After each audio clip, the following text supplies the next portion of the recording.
A 4-minute voice memo from Blake Lively to Justin Baldoni just surfaced as part of the unsealed court documents, and I need you to hear this. Because remember when everyone was dragging Justin for sending Blake that 2 a.m. voice memo where he apologized to her? Remember how people said it was unprofessional and weird and crossing boundaries? Well, Blake was doing the exact same thing, except hers is way more interesting. This voice memo was reportedly sent at 9:15 p.m., and in it, Blake is rambling to Justin about her personal life, her marriage, her body, her other movie projects, and at one point she literally says, quote, "That's why I'm talking to you as a friend at this point more than anything, as a friend," to the man she would later accuse of sexual harassment. Let me walk you through what she actually said. So for context, this voice memo appears to be from early 2023. During the pre-production of It Ends With Us, Blake had just had her 4th baby. She was also allegedly lined up to do another movie called Proxy, a sci-fi film. And she's sending Justin this long, meandering voice note about scheduling and her body and her personal life. Right at the start, she says something that made me pause. She says, "I was talking to Ryan. I was like, I'm not sure if I should share this." He was like, "You guys have such a great trust. You know, fill him in." So Blake is acknowledging that she wasn't sure if she should be sharing this personal information with Justin. And Ryan Reynolds, her husband, is the one who encouraged her to open up because,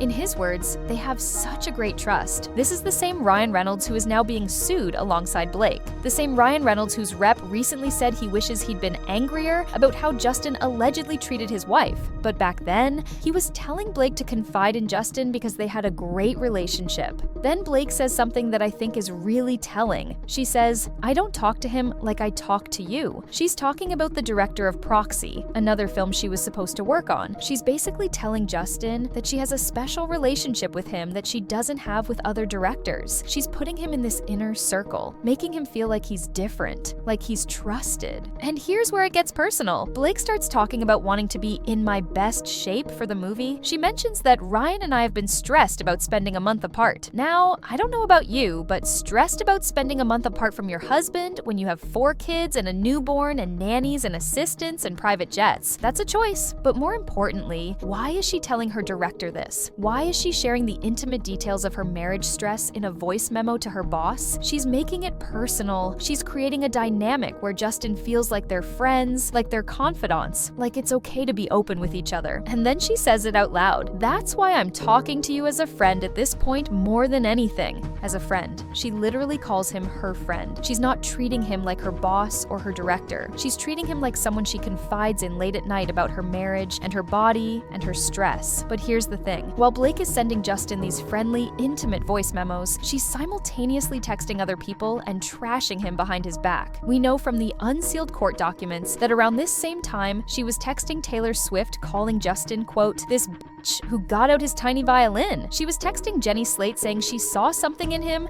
that she wasn't into but pushed past it. She was telling a journalist she came home and cried and calling the people on set creeps. So which is it? Is Justin her trusted friend who she confides in about her marriage, or is he a creep she complains about to everyone else? And this is what makes the whole lawsuit so wild to me. Blake is accusing Justin of creating a hostile work environment and sexually harassing her, but in her own voice memo, she's the one pushing for a personal relationship.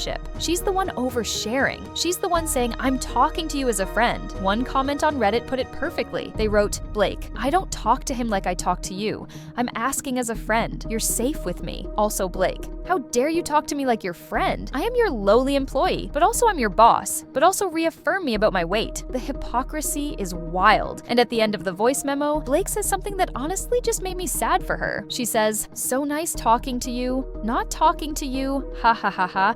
This is so sad. This is my social interaction these days," talking into voice memos. She's laughing about how pathetic it is that her social interaction is just rambling into voice memos late at night. And look, I get it. She just had a baby. She's probably exhausted and isolated, but she's also one of the most famous actresses in the world, married to one of the most famous actors in the world. She has Taylor Swift on speed dial. She has access to anyone she wants, but she's choosing to send these long, personal voice memos memos to Justin Baldoni, a man she would later sue for harassment. Now, let me be clear. I'm not saying that this voice memo proves Justin didn't do anything wrong. I'm not saying Blake's lawsuit has no merit. What I am saying is that the picture she painted in her complaint, this picture of a cold, predatory boss who made her uncomfortable, doesn't match the way she was actually communicating with him. You don't send your harasser late-night voice memos about your marriage stress. You don't tell your harasser, "You're safe with me," and "I'm talking to you as a friend." You don't have your husband encourage you to confide in your harasser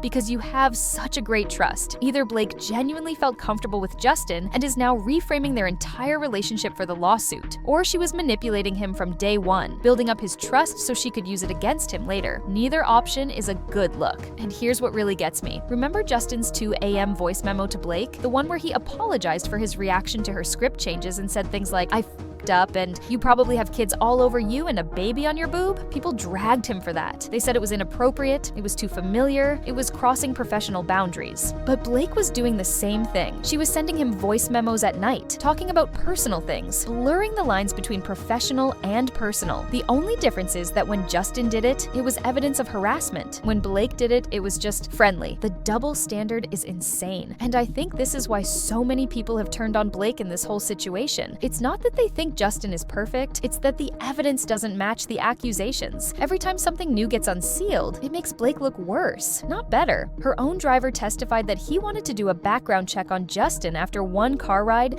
because of how Justin talked about his past relationships. But Blake's voice memos show her actively trying to build an intimate friendship with this same person she was apparently so uncomfortable around. The texts with Taylor Swift show them strategizing about the New York Times article and celebrating when Justin got dropped by his agency. Taylor literally texted, "You won," and "Never has a cancellation been reversed so fast." This doesn't look like a woman who was victimized. This looks like a woman who was playing chess. Now the trial is scheduled to start in May 2026. Baldoni's countersuit was dismissed last June, so right now it's just Blake's lawsuit moving forward. But with all this evidence coming out, with all these voice memos and texts and depositions being unsealed, I genuinely don't know how this is going to play out. What I do know is that this voice memo changes the narrative, because you can't claim someone made you uncomfortable while simultaneously sending them intimate voice memos about your marriage and calling them your friend. At some point, you have to pick a lane. So here's my question for you. After hearing about this voice memo, do you think Blake was genuinely trying to build a friendship with Justin? Or do you think she was setting him up from the beginning? And do you think this changes how you see the lawsuit? Drop your thoughts in the comments, because this case is getting messier by the day, and I have a feeling we're going to be talking about it for a long time. Please subscribe for more.